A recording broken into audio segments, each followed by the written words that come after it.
अमरावती शहरातून एक धक्कादायक आणि खळबळजनक बातमी समोर आली आहे। राजेंद्र कॉलनी परिसरात झालेल्या हत्येप्रकरणी पोलिसांनी महत्त्वाची माहिती दिली आहे। प्रेम प्रकरणातून सुरू असलेल्या जुन्या वादाचे पर्यावसान थेट हत्येत झाल्याची माहिती पोलीस उपायुक्त यशवंत सोळंके यांनी दिली आहे। मिळालेल्या माहितीनुसार मृतकाचे नाव शेख आफाक शेख अकील, वय वर्ष 24, राहणार ताजनगर असे आहे। पोलीस तपासानुसार मृतक आणि आरोपी यांच्यात प्रेम प्रकरणाच्या कारणावरून काही दिवसापासून वाद सुरू होता। हा वाद मिटवण्यासाठी दोन्ही बाजू एकत्र आल्या होत्या, मात्र चर्चा सुरू असतानाच पुन्हा वाद उफाळून आला आणि त्याचे रूपांतर थेट जीवघेण्या हल्ल्यात झाले। या हल्ल्यात धारदार कोयत्याचा वापर करण्यात आला। हल्ला इतका क्रूर होता की मृतकाचा हाताचा पंजाही छाटण्यात आल्याची माहिती समोर आली आहे।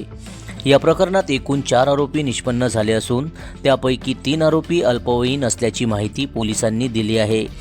दरम्यान या घटनेची सीसीटीव्ही कॅमेरा फुटेज समोर आला असून त्यामध्ये आरोपी कोयत्याने हल्ला करत असल्याचे स्पष्टपणे दिसत असल्याचे पोलिसांनी सांगितले आहे। सध्या पोलिसांकडून सीसीटीव्ही आणि इतर डिजिटल पुराव्याच्या आधारे तपास वेगाने सुरू आहे। जनसमर्थन न्यूज, अमरावती। सर, काय घटना आहे, कुठल्या कारणातून ही घटना झाली आणि कुठल्या आरोपींना अरेस्ट केलं किंवा काय पोलिसांचा तपास सुरू आहे? पोलीस स्टेशन फ्रेझरपुराच्या हद्दीमधली ही सकाळी 8:30च्या दरम्यानची घटना आहे। त्यामध्ये एकाचा हात सुरुवातीला कापल्याची माहिती आम्हाला मिळाली होती। मग त्याला हॉस्पिटलमध्ये ॲडमिट केल्यानंतर तिथे त्याची डेथ झाली। या प्रकरणामध्ये आपण 4 आरोपी जे आहेत त्यांचा शोध आपण घेत आहे। 4 आरोपी यामध्ये आपण निष्पन्न केलेले आहेत।